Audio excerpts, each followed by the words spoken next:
Bonsoir. Bonsoir et bienvenue. Nous sommes enfin là. Nous sommes arrivés à notre rendez-vous de psychanalyse pour tous, la la rentrée des classes. Alors, je vais regarder ici par exemple.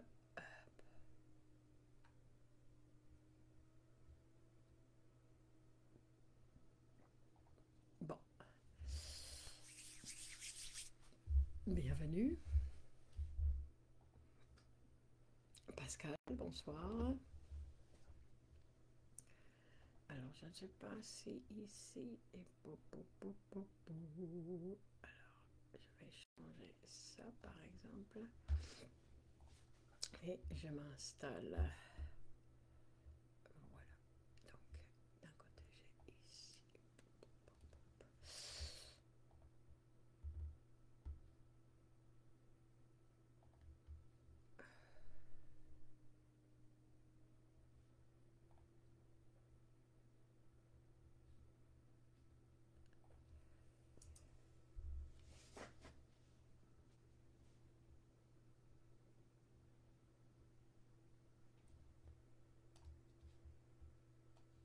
Donc, voilà.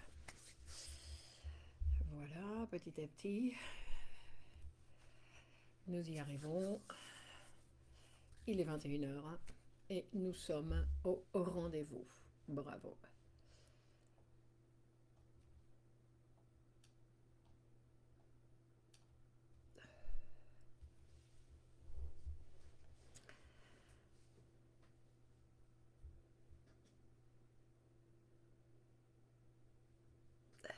Suspense, suspense. Que va-t-il se passer? Que va-t-il se passer? Ben, nous n'en savons rien. Voilà, ça c'est Nathalie, bonsoir. Clotilde, bonsoir. Hakim, bonsoir. Catherine, bonsoir. Donc, je ne vois pas bien tout, mais bon, avec ce que je vois, c'est bon. Alors, nous allons commencer par le début, Donc, Michel, bonsoir. Donc, bonsoir à toutes et à tous. Nous sommes dans un nouvel épisode de Psychanalyse pour tous. Et c'est une rencontre, comme vous savez, qui est très importante. Milka, bonsoir. Et moi de même. Et c'est une rencontre donc, qui est importante pour vous, pour moi. Et on attendait ça avec impatience. Et donc nous sommes enfin, Milka, bonsoir, Marlène, bonsoir, nous sommes enfin réunis ce soir. Et ce qui nous réunit, il faut le savoir, ce n'est pas un détail. Ce qui nous réunit ce soir, c'est bien évidemment la psychanalyse. C'est-à-dire que vous n'êtes pas là pour mes beaux yeux. Mohamed, bonsoir. Sinon que nous sommes ici tous parce que nous sommes intéressés, nous avons un centre d'intérêt similaire, c'est-à-dire que nous voulons en savoir un petit peu plus sur la psychanalyse. Que la psychanalyse, Myriam, bonsoir, c'est un instrument très important pour nous, c'est un instrument fort et c'est un instrument, je dirais, aujourd'hui indispensable. Dans les temps qui courent, aujourd'hui, il est indispensable d'avoir un psychanalyste pour pouvoir se psychanalyser.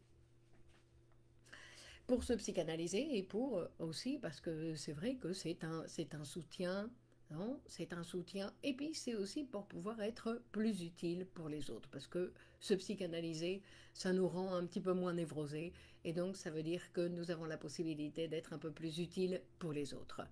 Et c'est quelque chose, encore une fois, dans les temps qui courent, qui est nécessaire. Donc il faut avoir des idées fortes, de vrais piliers, des idées qui sont des piliers. Et ces piliers, en fait, pour nous, les êtres humains, ces piliers, ben, ce sont des pactes. Ce sont les pactes qui vont... Ah, ici, c'est pas... Donc, si je fais ça, peut-être... Alors, attendez, parce que sinon...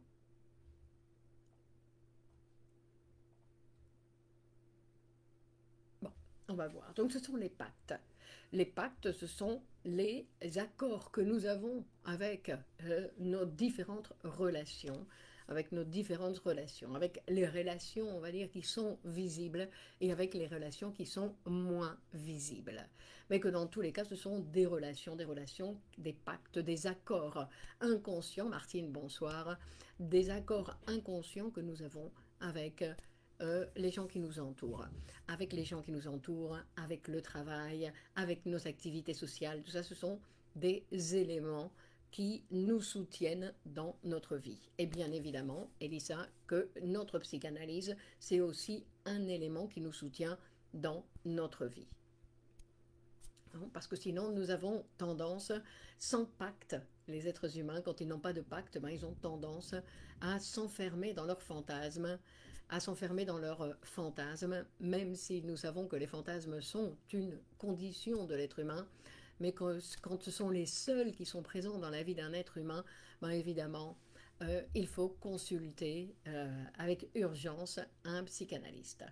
Donc, et si vous avez besoin d'un psychanalyste ou que vous voulez commencer sans même en avoir besoin, si vous voulez commencer une psychanalyse, ben je suis à votre disposition.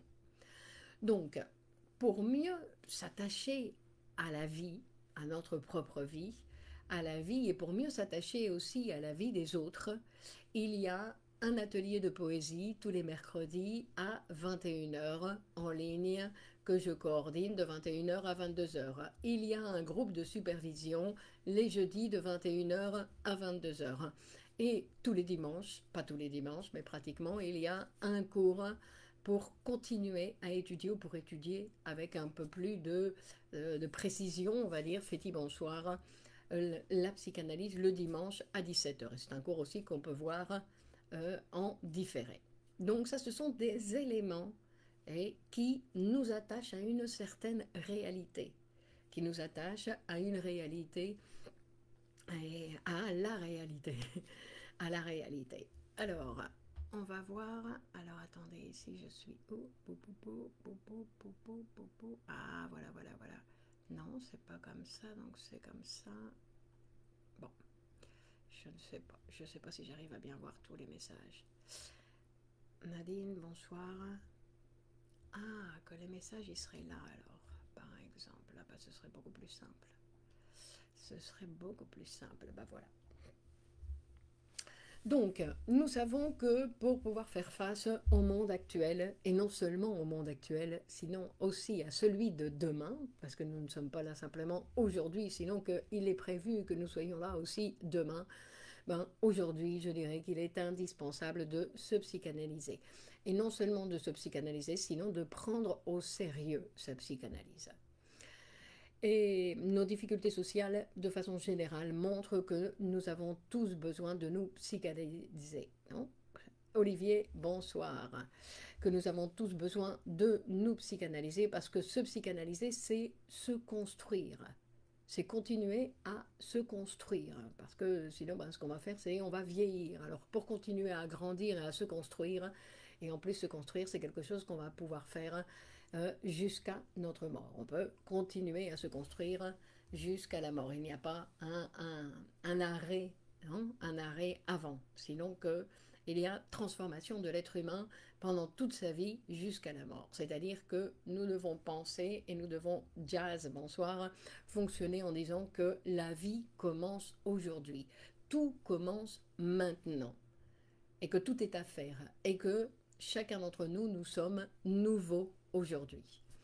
Donc, comme vous le savez, ces rencontres du mardi soir à 21h ont comme objectif de diffuser la psychanalyse. Sylvie, bonsoir. C'est-à-dire que la psychanalyse, non, ce n'est pas quelque chose qui est réservé à une élite, sinon que tout le monde doit avoir non seulement le droit, mais la possibilité de savoir de quoi il s'agit quand on parle de la science de l'inconscient, de la théorie de l'inconscient, de connaître en plus et surtout les possibilités que la psychanalyse nous donne.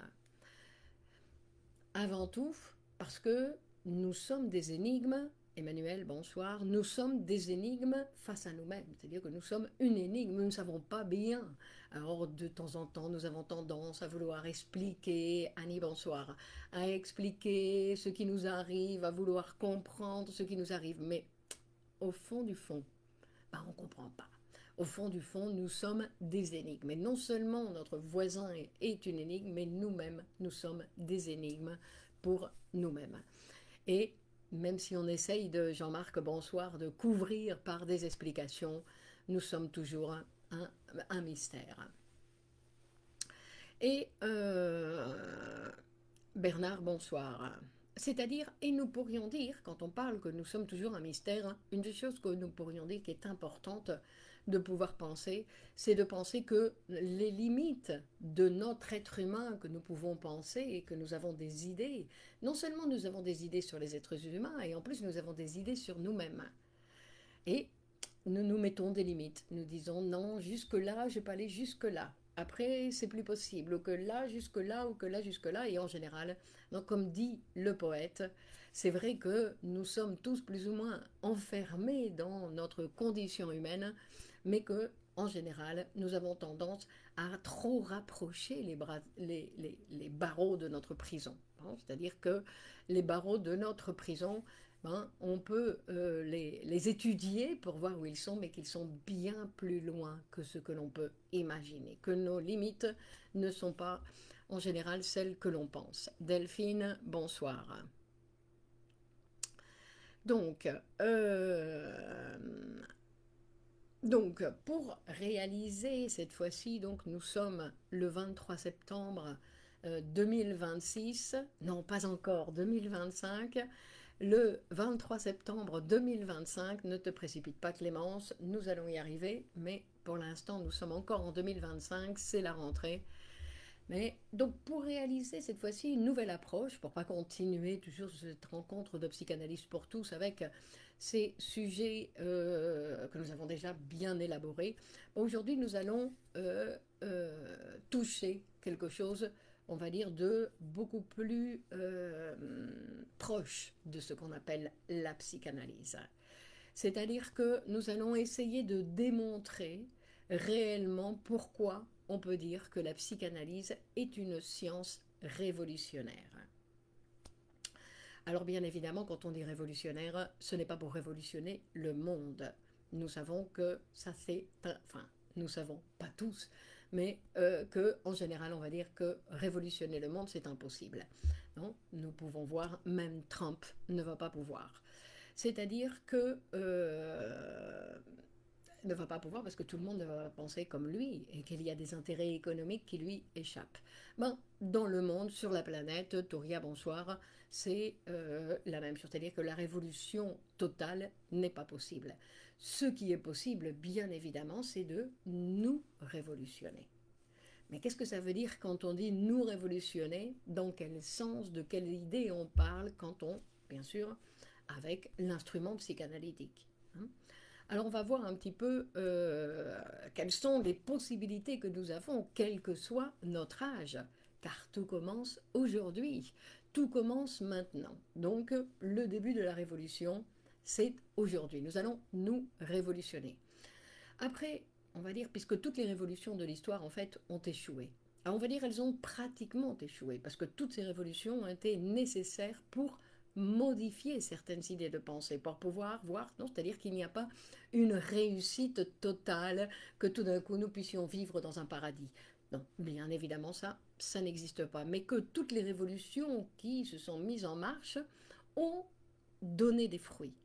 Même si après c'était pas exactement la Révolution française, c'était pas exactement ce qu'on attendait d'une révolution, mais n'empêche qu'il y a eu des modifications, des ouvertures dans la manière de penser. Regardons toujours le bon côté des choses. C'est ce qui nous convient. Aller regarder ce qui ne fonctionne pas, ce n'est pas très productif. Il faut s'intéresser à ce qui fonctionne. Et dans le cas de la psychanalyse, il y a plein de choses qui fonctionnent. Donc, ce que nous allons révolutionner, c'est notre manière de penser. Nous révolutionner, cela veut dire changer certaines idées.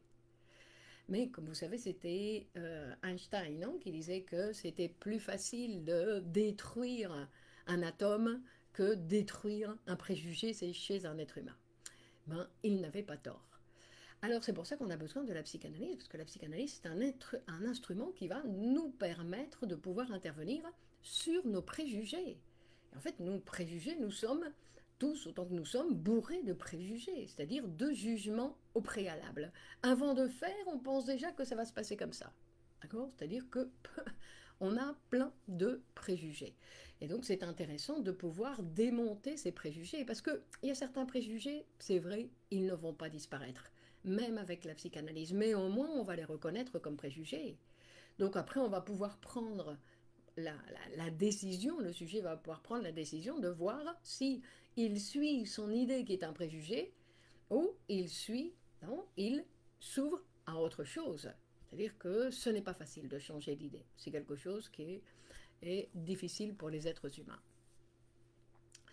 Donc, mais il faut savoir aussi que ces idées que nous avons, parce que nous avons des idées qui ne sont pas les nôtres, bien évidemment, même si on dit ça c'est mon idée. Bon, c'est l'idée que j'ai été copiée d'un livre, que j'ai été copiée d'un cours, que j'ai été copiée de différentes situations, on va dire, de notre vie. C'est-à-dire que créer une nouvelle idée, c'est quelque chose qui est réservé, on va dire, à certains grands personnages de l'histoire qui ont été capables de créer de nouvelles idées.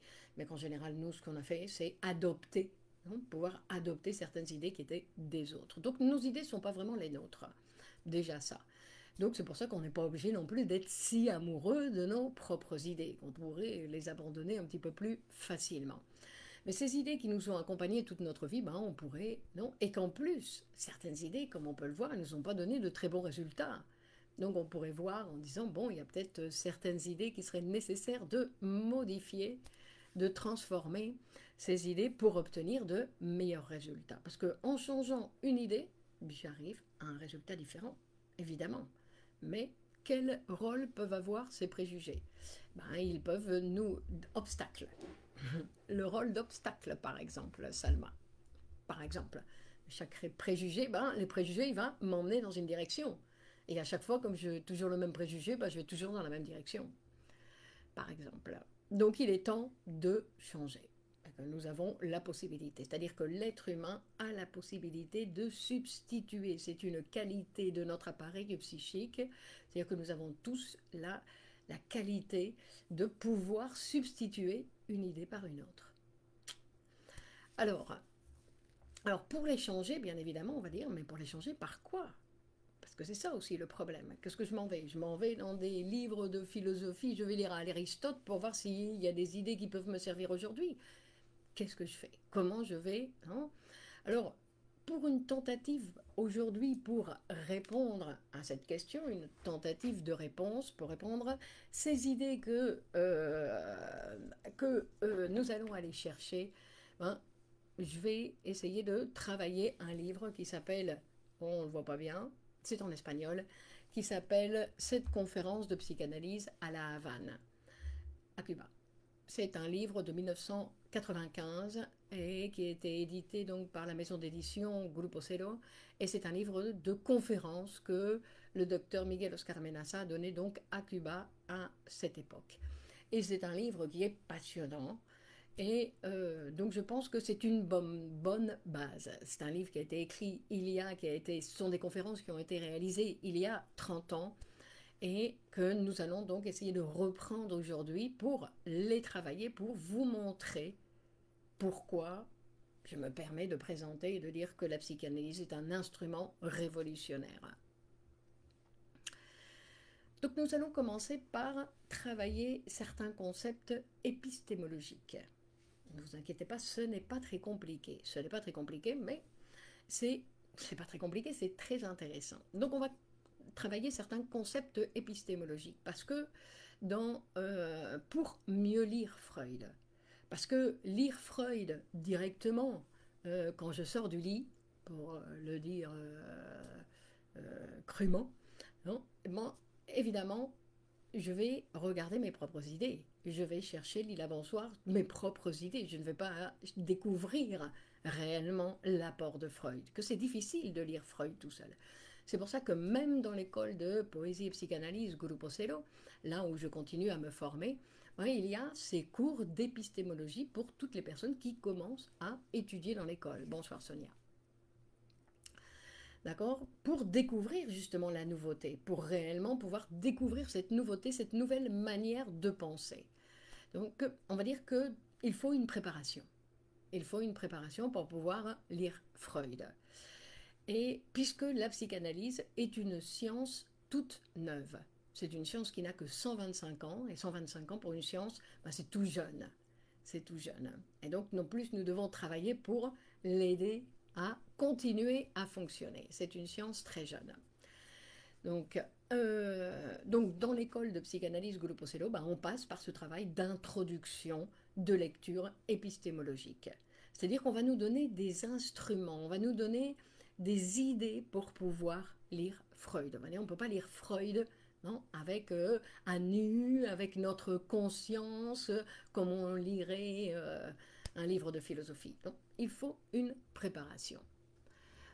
Alors, d'abord, ce qui est important de savoir, c'est que cette lecture épistémologique, cette lecture n'a rien de créatif.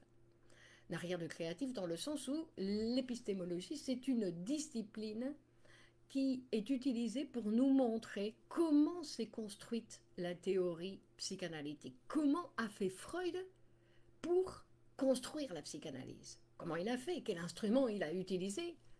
Simplement comme ça, il a fait un rêve et puis après il a dit tiens c'est ça.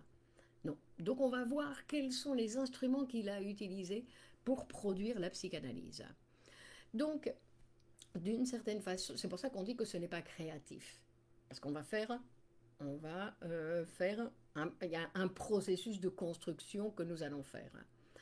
Mais ce qui va être intéressant, bien évidemment, c'est que chacun, nous allons faire une lecture différente. Personne ne va faire la même lecture que personne. Donc, dans ce sens-là, il y a un petit peu de création.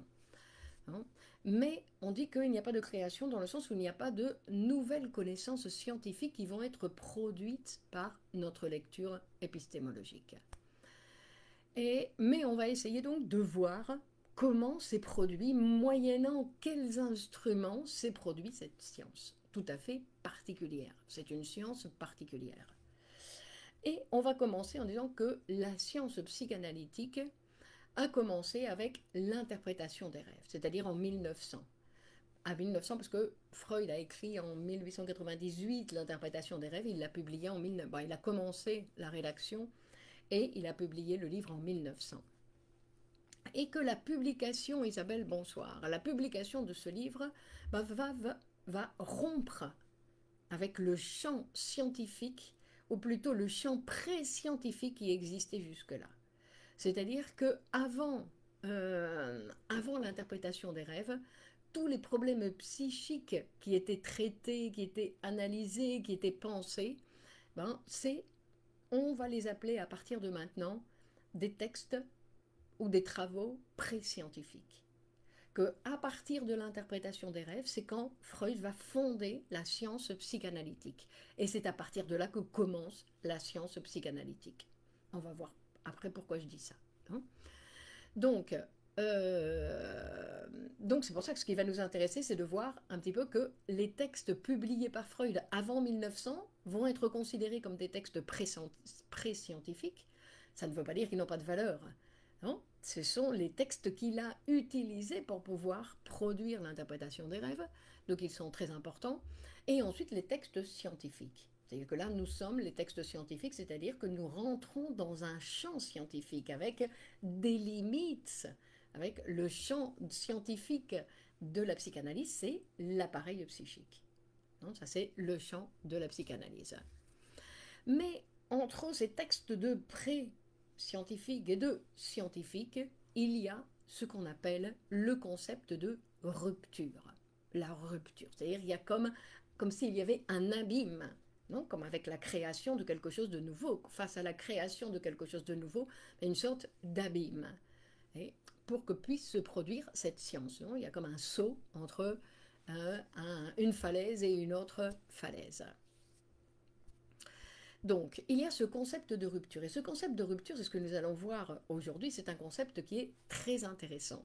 Premièrement, parce qu'il va nous montrer pourquoi je présente, et je ne suis pas la seule, bien évidemment, à présenter la psychanalyse comme un instrument révolutionnaire pour l'être humain. Parce que ce concept de rupture, ben, il va venir rompre certaines idées qui existaient à l'époque et qui continuent à exister, parce que ce n'est pas parce que Freud est arrivé que toutes les idées ont été révolutionnées. Toutes les idées avant Freud continuent encore d'exister aujourd'hui dans nombreux centres de santé mentale, bien évidemment.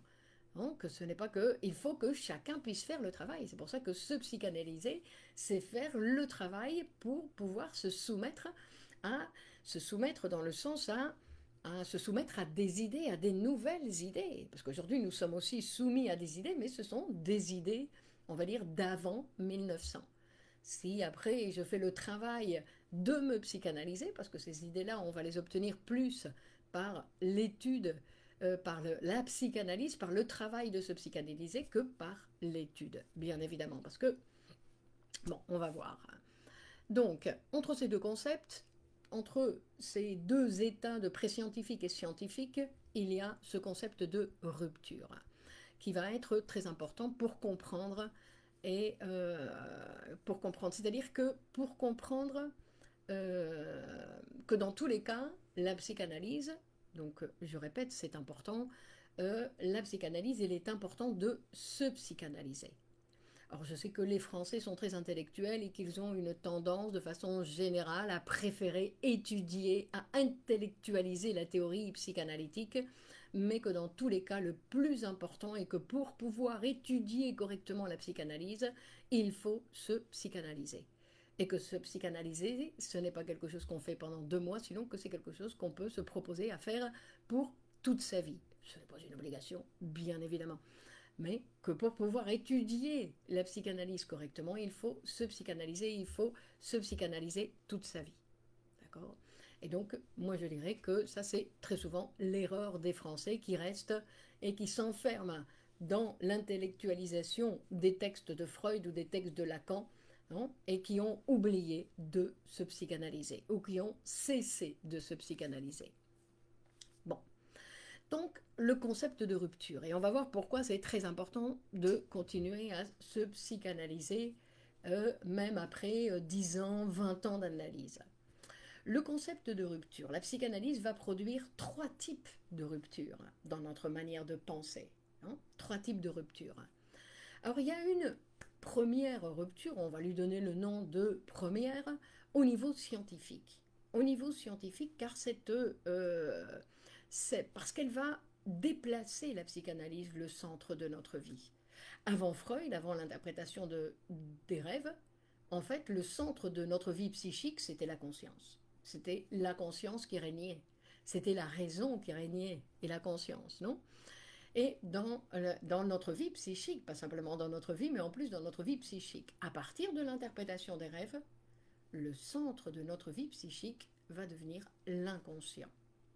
Et ça, c'est un décentrage, on va dire, un décentrement complet entre, au lieu de baser toute la vie psychique sur ce que je pense, ben, ça commence sur ce que je ne sais pas, ce que je pense. Parce que l'inconscient, je ne peux pas le voir. L'inconscient est invisible. Les seules choses que je peux savoir de l'inconscient, ce sont les effets de l'inconscient. L'inconscient, je ne pourrai jamais le voir. Je ne peux voir que les effets de l'inconscient. Après, on va voir qu'il y a une autre chose qui est importante, mais ça on le verra plus tard, c'est-à-dire que ce qu'on fait dans une psychanalyse, et pour ça, il faut continuer à se psychanalyser toute sa vie, parce qu'en fait, l'inconscient, c'est quelque chose qui va se produire. Et c'est quelque chose qui se produit quand ? Dans une psychanalyse. Donc, quand on cesse de se psychanalyser, on cesse de produire notre inconscient. On n'a plus d'inconscient d'une certaine façon, donc il est plus interprété. Donc, les 3 types de rupture. Donc, on parlait premièrement le décentrement, ce déplacement du centre d'intérêt de la vie psychique. Le centre d'intérêt de la vie psychique, après l'interprétation des rêves, est devenu l'inconscient. L'inconscient. Quel pourcentage de l'inconscient nous pouvons conscientiser ? Non, il n'y a pas un pourcentage. L'inconscient, c'est un moteur. C'est toujours en fonctionnement. C'est comme un moteur. C'est quelque chose qui veut s'exprimer constamment. C'est pour ça que quand on cesse de se psychanalyser, il n'y a plus de production. C'est comme si on arrêtait de produire ça. Bonjour Marilyn. Bon, donc, c'est pour ça que continuer à se psychanalyser, c'est continuer à produire cet inconscient. Hein. Donc, ce qui est important, bien évidemment, surtout pour quelqu'un qui travaille comme psychanalyste. Hein. Donc, la deuxième rupture, c'est au niveau philosophique, au niveau de la philosophie des sciences. C'est-à-dire qu'à l'époque de Freud, donc au début du XXe siècle, on va dire au fin du XIXe siècle, on pensait, dans les sciences, on pensait que si je connaissais toutes les causes de quelque chose, ben je pouvais calculer les résultats. Hein. Et on ne pourra jamais atteindre tout l'inconscient. Mais ce n'est pas qu'on peut atteindre, Isabelle, ou pas l'inconscient. L'inconscient, c'est un moteur. On doit penser que l'inconscient, c'est un moteur. Donc j'arrête de me psychanalyser, c'est comme si je le débranchais, il ne fonctionne plus le moteur. Entre guillemets. Hein, que ce n'est pas quelque chose qui va être à atteindre. Ça se produit à chaque fois. C'est pour ça que je dis que tout commence aujourd'hui. Tout commence maintenant et que nous sommes à chaque fois nouveaux. Bon. Donc deuxième rupture. La deuxième rupture, donc je disais, c'est que dans les sciences, de l'époque de avant Freud, et encore aujourd'hui, parce que, je répète, ce qui existe avant Freud à la fin du 19e siècle existe encore aujourd'hui. Nous n'avons pas actualisé toutes nos idées. Nous ne sommes pas... C'est pour ça qu'il y a des gens qui disent « Ouh, Freud est dépassé ». En général, ces gens-là ne sont même pas arrivés à la pensée freudienne pré-scientifique. D'accord? C'est-à-dire que ce n'est pas... C'est un travail à faire. C'est un travail, c'est pas quelque chose que nous allons acquérir comme ça qui va nous tomber du ciel. C'est un travail à réaliser pour pouvoir nous approprier de certains concepts, de certaines idées et vivre en fonction de ces idées. Parce qu'un psychanalyste qui cesse de se psychanalyser, c'est celui qui n'a pas une bonne idée de l'inconscient, qui pense que l'inconscient, ben, c'est un réservoir et puis... Ça y est, j'ai déjà, non, comme dit Isabelle, j'ai déjà interprété 80% de mon inconscient. Donc maintenant, c'est fini, c'est bon, j'arrête. Non. Donc il y a une mauvaise lecture, on va dire, une mauvaise lecture. Freud faisait de l'auto-analyse. Selon cette approche, poursuivre les lectures et le travail personnel n'est pas suffisant. Freud, c'est celui qui a produit l'analyse. C'est celui qui a produit la psychanalyse. D'accord ? Nous ne pouvons pas nous comparer à lui. En plus que lui, il travaillait pour démontrer ce qu'il était en train de découvrir. Et que lui, au fur et à mesure justement de son travail avec les patients d'écriture, parce qu'il recevait les patients de jour, il écrivait la nuit les cas cliniques et ensuite les textes, lui, en fait, il s'est petit à petit, il s'est transformé, parce que tout ce qu'il a dû se rendre compte de ce qu'était l'être humain. Bref. Tout ça pour dire que c'est quelque chose que Freud a fait et qu'il n'est pas du tout recommandé de faire, parce qu'il faudrait produire une science comme ça. Est-ce qu'après une psychanalyse, l'auto-analyse suffira-t-elle? L'auto-analyse n'existe pas, ce n'est pas possible de s'auto-analyser. Non, c'est quelque chose qui n'existe pas, parce que l'inconscient, tout seul, on n'a pas accès, c'est impossible, on ne peut pas s'interpréter tout seul. On peut s'interpréter à la rigueur en présence d'un psychanalyste parce que nous sommes dans un travail psychanalytique, parce que nous sommes en transfert, parce qu'il existe dans ma vie cette relation. Parce que dans ma vie existe cette relation, je suis plus intelligente, je peux m'interpréter de temps en temps, mais parce qu'il y a ce pacte symbolique qui est établi. Je débranche ce pacte, je cesse, je perds. Et en plus, on le voit dans les patients qui ont par exemple 2-3 séances par semaine et puis que tout d'un coup, ils ont des résistances, comme on dit, ils diminuent à une séance. On voit la différence. Le sujet, des fois, il ne s'en rend pas compte, mais on voit la différence. Bien évidemment que ce n'est pas la même chose d'avoir 3 séances par semaine, d'être branché, on va dire, avec ce mécanisme 3 fois par semaine, que d'être branché une fois ou d'arrêter complètement. On voit aussi la catastrophe certaines fois. Après, le sujet, il ne s'en rend pas compte. Le sujet, il ne s'en rend pas compte. Il dit, ben non, vous voyez, la situation actuelle, sociale, c'est normal. Ma vie s'écroule, mais c'est normal parce que la situation sociale. Non, ce n'est pas normal. Donc, c'est les conséquences de certains actes. Donc, Freud disait que, avant l'interprétation des rêves, avant cette production de cette nouvelle science, on pensait, Christine, bonsoir, on pensait que si on connaissait toutes les causes de quelque chose, on pouvait penser, non, comme avec les enfants, on disait, bon, alors les enfants, si vous les couchez à telle heure, si vous leur donnez telle chose à manger, si vous faites ceci, si vous faites cela, vous aurez un bon enfant, un bon adulte. En fait, on a vu que c'était, bah non, ça marchait pas comme ça. Non seulement ça marchait pas comme ça, sinon que c'était, surtout pour l'être humain, c'est complètement imprévisible, mais sinon que ce qui va être intéressant de voir, c'est que Freud, il va dire, nous, ici, et c'est pour ça que c'est une rupture, nous allons partir de l'effet du discours du patient.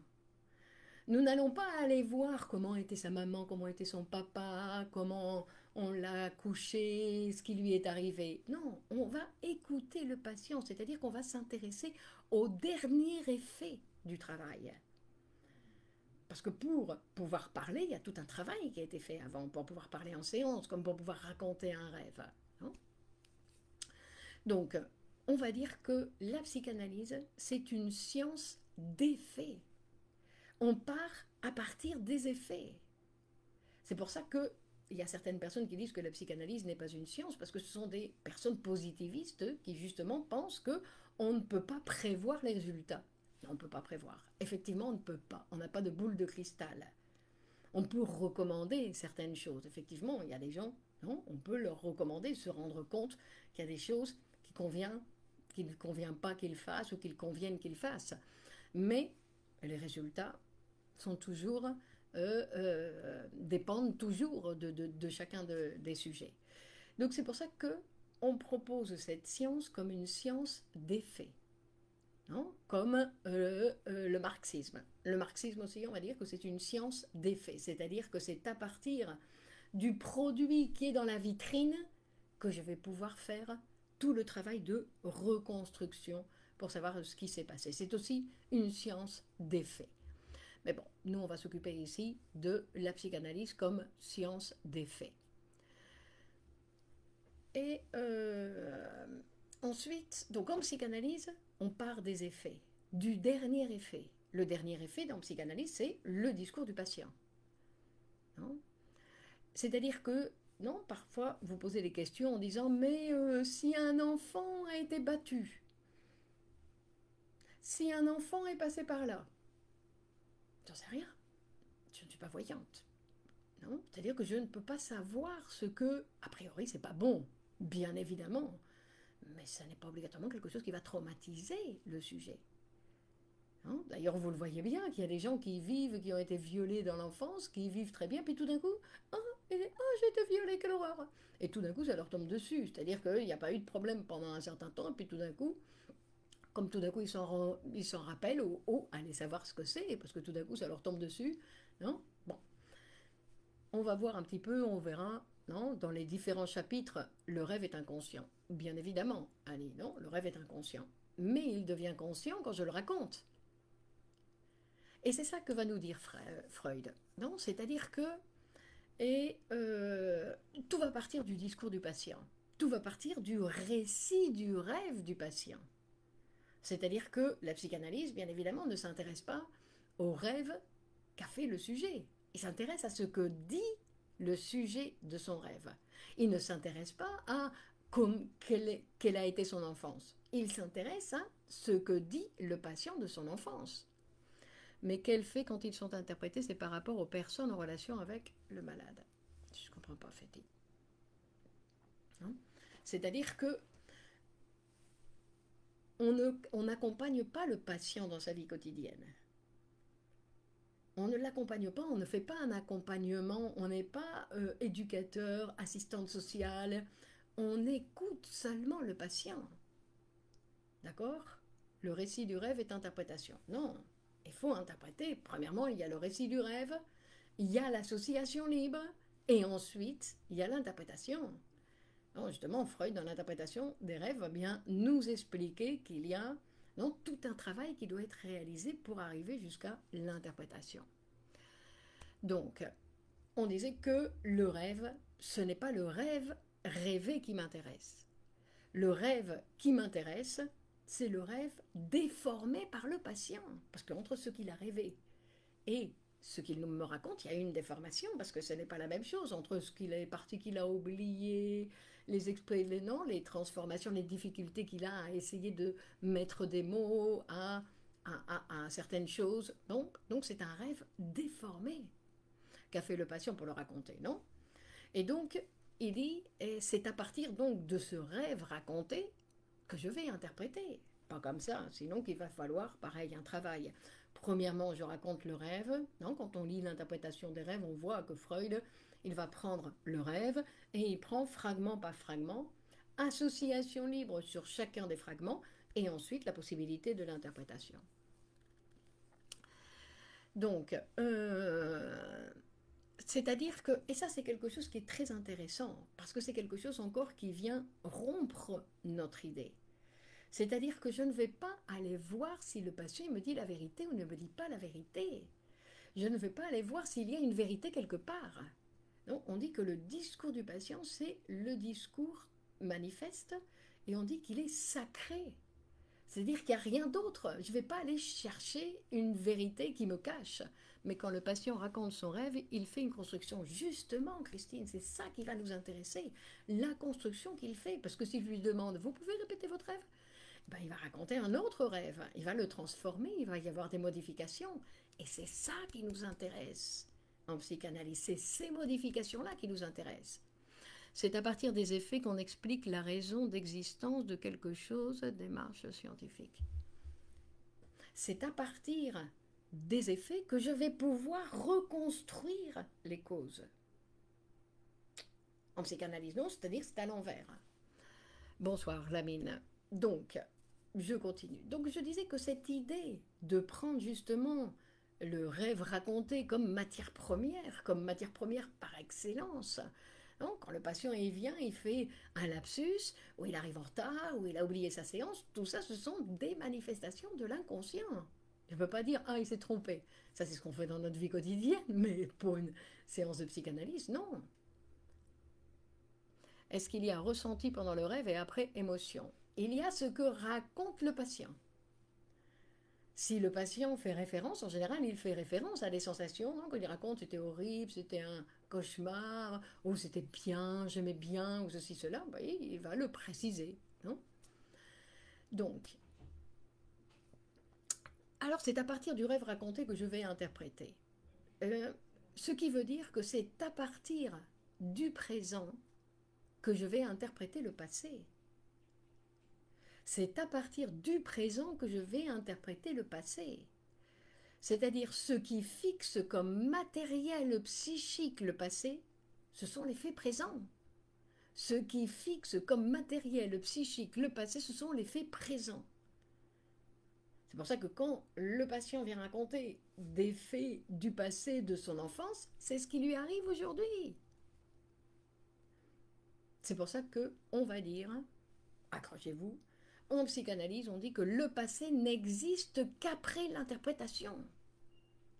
Sinon, il n'existe pas dans la vie psychique. Il n'existe pas dans la vie psychique. Le réveil est le matériel psychique pour la compréhension de la dynamique du sujet. Bonsoir Clémence. Bonsoir Freddy. Donc, reprenons. Puisque c'est de cette révolution dont on parle, il ne s'agit pas d'intellectualiser. Laissez-vous toucher, par exemple, par ce direct, non, cette rencontre, laissez-vous toucher, puis après, on verra si on transforme quelque chose, si on attrape quelque chose. Ne nous posons pas trop de questions. Non, c'est intellectualiser, c'est pas quelque chose qui va nous aider qui va nous aider à comprendre, même, je dirais, non?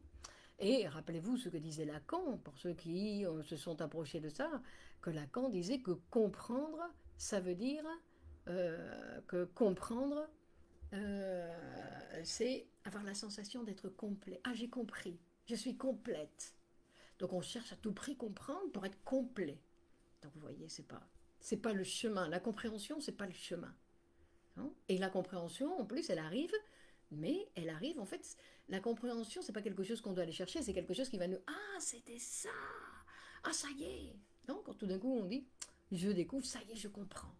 Non? Ça, c'est autre chose, c'est donc une articulation de différents, mais pas quelque chose que je dois aller chercher. Donc, et on va dire que c'est révolutionnaire, donc la psychanalyse, parce qu'en fait, il va falloir s'approprier de ces concepts, de vivre avec ces nouvelles idées, avec cette nouvelle manière de penser l'humain. Donc, première rupture, l'inconscient a déplacé le centre de la vie psychique, et de manière importante, parce que non seulement l'inconscient va déterminer le fonctionnement de la conscience, mais en plus il va la produire. C'est l'inconscient qui produit la conscience. Donc, si j'arrive à vivre selon cette nouvelle théorie, je ne peux plus croire ce que ma conscience me montre. Je ne peux plus croire ce que ma conscience me présente. Je sais que tout ce que ma conscience me présente, c'est une déformation. C'est le résultat d'autre chose, comme le rêve. Parce que Freud, il va présenter les rêves, pas parce qu'il adore les rêves, ni parce qu'il va s'intéresser spécialement aux rêves, sinon parce que, grâce aux rêves, en fait, il va nous montrer comment fonctionne l'appareil psychique. Bonsoir, nos rêves reflètent notre état. Ça dépend, Katia, ça dépend. Et Lila, des fois, c'est des souvenirs infantiles qui sont revécus dans le rêve. Donc, ce n'est pas le rêve qui compte, c'est l'interprétation donnée par le patient qui va aider à donner... Non, c'est l'interprétation qui va avoir lieu dans une psychanalyse. Alors, l'interprétation, c'est vrai que des fois, c'est le patient qui peut la produire, mais des fois, c'est le psychanalyste.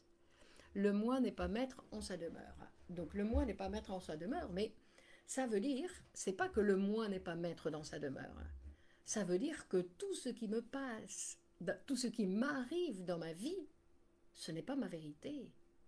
Tout ce que je sens, ce n'est pas ma vérité. Tout ce que je ressens, les ressentis, quand je suis en colère, quand je suis contente, quand je suis amoureuse, quand je suis... ce n'est pas ma vérité.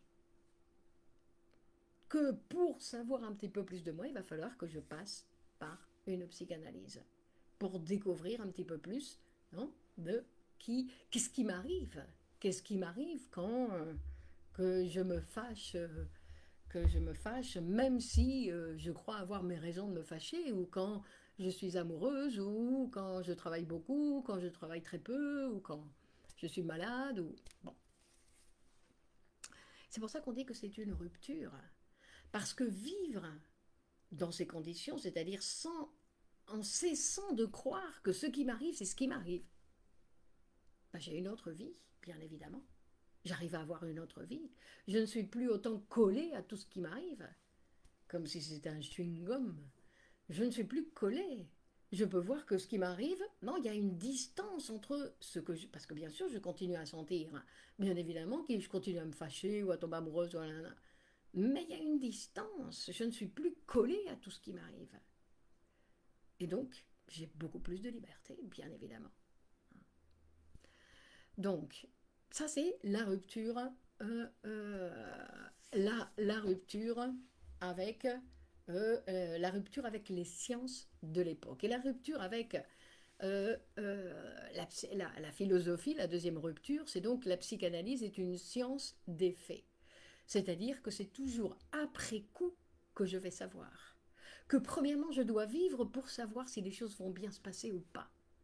Que je ne peux pas prévoir, que je ne peux pas savoir. Et ça, cet être humain qui voudrait avoir ce pouvoir de savoir ou d'élaborer, ça va bien se passer, ou il va se passer ceci. Non, cette anxiété qui touche pratiquement tout le monde, non, montre bien que nous avons cette tendance à vouloir à tout prix savoir ce qui va se passer. Eh bien non. Nous ne pouvons pas, non seulement l'être humain n'a pas cette capacité, sinon qu'il doit renoncer à vouloir savoir. Il doit renoncer à vouloir savoir. Pourquoi? Pour vivre un petit peu plus souplement, avec un peu plus de flexibilité, avec un peu plus d'une certaine tranquillité par rapport à que de toute façon, on ne va pas tomber de très haut, comme on dit, on va toujours tomber dans le langage. Donc, quelle que soit l'aventure que je vais vivre, je vais toujours tomber dans le langage. Donc, je ne fais toujours savoir ce qui va m'arriver après coup, que premièrement, je dois vivre, et après, le raconter en psychanalyse pour voir si je peux savoir quelque chose de ce qui m'est arrivé. Donc, bien évidemment, penser une science des faits comme ça produit une nouvelle manière de penser le temps. Je ne peux plus penser le temps comme avant, c'est-à-dire que, et ça on va le voir dans les chapitres qui suivent, c'est-à-dire que on va voir que le temps psychique ne fonctionne pas comme le temps d'Aristote, il n'est pas chronologique. Alors ça c'est encore une autre rupture. Le temps psychique n'est pas chronologique. Quand je parle de mon enfance, de ceci, je suis dans l'enfance au moment où je parle de mon enfance. C'est une exagération, ce n'est pas toujours le cas. J'ai le droit de parler de mon enfance sans être un bébé. Mais non, on va dire que de temps en temps, on va voir que les patients, c'est un petit garçon, ce que j'ai devant moi, c'est un petit garçon de 3 ans qui raconte son histoire avec sa maman. Donc, ça c'est pour dire qu'il va falloir penser aussi que dans le sujet psychique, la chronologie n'existe pas. Donc ici aussi c'est révolutionnaire. Il faut savoir attendre. Il faut renoncer à savoir avant de faire. Et en plus, parce que vouloir savoir avant de faire, c'est une maladie. C'est une maladie. Et ensuite, il y a la troisième rupture. Ça, ce sont les 3 grandes ruptures. Après, on va voir qu'il y en a plein d'autres, non? Mais ça, ce sont les 3 grandes ruptures que présente la psychanalyse avec la production de cette science, et que c'est une rupture très significative pour la vie du sujet. Parce que ça, c'est directement au niveau de la vie du sujet. C'est l'importance de la vie sexuelle dans la vie des femmes et des hommes. Et sexuel, rappelez-vous, parce que j'ai déjà eu l'occasion de le dire, sexuel en psychanalyse, ça ne veut pas dire génital. Sexuel en psychanalyse, et ça c'est très intéressant, la sexualité chez l'être humain, c'est parler. Parler, c'est-à-dire que sexuel pour Freud, et c'est ça le véritable traumatisme par lequel nous sommes tous passés, le trauma, le véritable traumatisme en psychanalyse par lequel nous sommes passés, que nous avons dû vivre, c'est l'entrée dans le langage. C'est comme quand nous sommes rentrés dans le langage. Et ça, c'est le véritable traumatisme. C'est quand on a commencé à parler. Vous vous rappelez, par exemple, les enfants, premièrement, quand ils commencent à parler, l'humour, par exemple, c'est quelque chose qui va s'acquérir, non? S'acquérir avec les années. Les enfants, ils n'ont pas du tout d'humour. Ils veulent absolument que quand on dit « eau », ce soit de l'eau qui se présente. Ils ont les mots collés à la chose. Et certains adultes aussi. Certains adultes aussi. Il y a des adultes qui ne peuvent pas faire de métaphores. C'est quelque chose d'impossible. Pourquoi? Parce que non, c'est la chose, c'est le mot. Et ils sont collés comme ça. Dans le langage, la chose est collée avec le mot. Et donc, il y a une certaine difficulté pour jouer avec le langage, par exemple. Les humoristes qui ont une grande facilité pour jouer avec le langage, ils jouent avec les mots comme si c'était des objets, comme s'ils étaient des... comment on appelle ça, des malabaristas, ils arrivent à utiliser les mots comme des objets. Et il y en a d'autres, non, c'est « Ah non, ne dis pas ça. Ah, ce mot-là, quelle horreur. Ah, je n'aime pas. Ah, ne sois pas vulgaire. Ah, ne sois pas ceci. Non, ne dis pas ça. Ne dis pas ça. Non, je n'en parle pas au cas où. » Non, vous voyez, ça parle de notre relation au langage. Notre manière d'être en relation au langage. Il y a des gens qui pensent qu'il y a des mauvais mots et des bons mots. Il y a des mots qui sont sales. Les gros mots, ils sont sales. Comme si certains mots comportaient ce qu'ils représentent. Donc vous voyez, tout ça, c'est quelque chose, c'est pour ça qu'on dit que notre relation avec le langage, notre rentrée dans le langage, c'est notre véritable traumatisme. Et c'est notre sexualité, parce que nous sommes sexuels, parce que nous parlons. Parce que nous avons des relations sexuelles pour la reproduction. Ça, ce sont les animaux. Nous n'avons pas, nous, de relations sexuelles uniquement pour la reproduction. Bon, voilà pour une introduction pour aujourd'hui avec les 3 ruptures. Alors, les 3 ruptures, elles sont très intéressantes parce que à partir de là, je vais pouvoir aller lire l'interprétation des rêves en prenant en considération, bien évidemment, ces idées.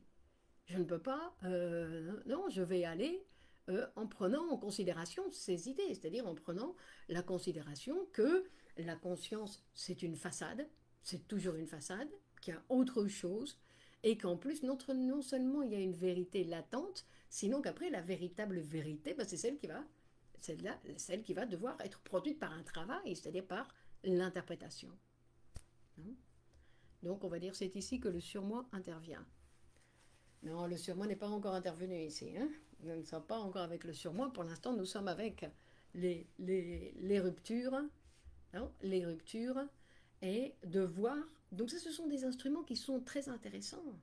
Qui sont très intéressants non seulement pour lire Freud ou pour s'approcher de certains textes de psychanalyse, mais en plus, ce qui est très intéressant avec ces concepts, c'est que ce sont des concepts qu'on peut appliquer à notre propre vie. Ce pas des concepts qui appartiennent au livre, quelque chose qui appartient au livre. Non, non, c'est quelque chose qui va être utilisé pour nous transformer, pour que nous puissions vivre un petit peu dégagés, non, de ces barreaux dont je parlais. Il y a des gens qui vivent complètement dans des prisons, complètement enchaînés par des barreaux. Et il y en a d'autres, qui ont un peu plus d'espace, un peu plus de liberté, parce que les barreaux, il y en a toujours. Les êtres humains, on va toujours avoir des barreaux. Non, la pleine liberté n'existe pas, évidemment. Mais une chose, c'est que les barreaux sont à une certaine distance, et une autre chose, c'est que les barreaux, ils m'empêchent de bouger. Non, ça, c'est une autre chose. C'est-à-dire que nous avons, comme je disais au départ, beaucoup plus de possibilités pour faire, pour faire des choses, pour conjuguer toutes sortes de verbes, pour s'amuser, pour pouvoir profiter de la vie, tout ça, il y a beaucoup plus de possibilités. Néléa, merci Clémence et bonsoir, contente de vous retrouver, j'avais soif. J'avais soif. Vous voyez, par exemple, quand je vais dire, ah, vous voulez un petit verre? Donc, non, j'avais soif, elle dit, j'avais soif. Bon, donc, on peut jouer avec les mots. On peut jouer avec les mots, c'est important de pouvoir jouer avec les mots. Non, et au plus on joue avec les mots, et ça, c'est aussi la poésie, c'est quelque chose qui est très intéressant pour justement aussi apprendre à nous libérer plus, parce que même quand on joue avec les mots, on joue avec les mots, mais toujours dans un registre ta. Tandis qu'on peut jouer avec les mots, non, on peut mettre n'importe quel mot à côté de n'importe quel mot. Bon, la psychanalyse libère les mots. Non, elle libère le sujet, Katia. Elle libère le sujet. Non, c'est nous qui allons nous libérer. Nous allons nous libérer en utilisant ce langage, non? À la rigueur, ce sont les mots qui vont nous libérer. Merci pour votre enseignement, Clémence, et vos réponses. Belle soirée. Bonsoir Isabelle. Donc, la fois prochaine, nous continuons avec chapitre 2, où nous allons donc continuer la lecture de ce livre passionnant. Et ici, nous n'avons fait que quelques pages. Donc, nous avons encore beaucoup de travail devant nous. Donc, merci à vous pour votre participation. Et vous savez que vous pouvez partager cette vidéo sur vos réseaux. Je vous le remercie par avance. Marlène, merci à vous. Psychanalysons-nous et cessons de s'intellectuer. Maître mot de ce soir. Ok, d'accord, c'est très bien. Ok, Katia, et au revoir. Christine, Féti, Myriam, merci à vous. Annick, bienvenue. Christiane, bonsoir. Donc, on est tous là, Katia, merci à vous. Et donc, merci Marilyn, Pascal, bonne soirée. Donc, partagez sur vos réseaux et on se retrouve mardi prochain à la même heure, au même endroit, pour le chapitre numéro 2. D'accord, très bien. Allez, merci Nadine, bonne continuation, au revoir et à la prochaine fois. Ciao, ciao.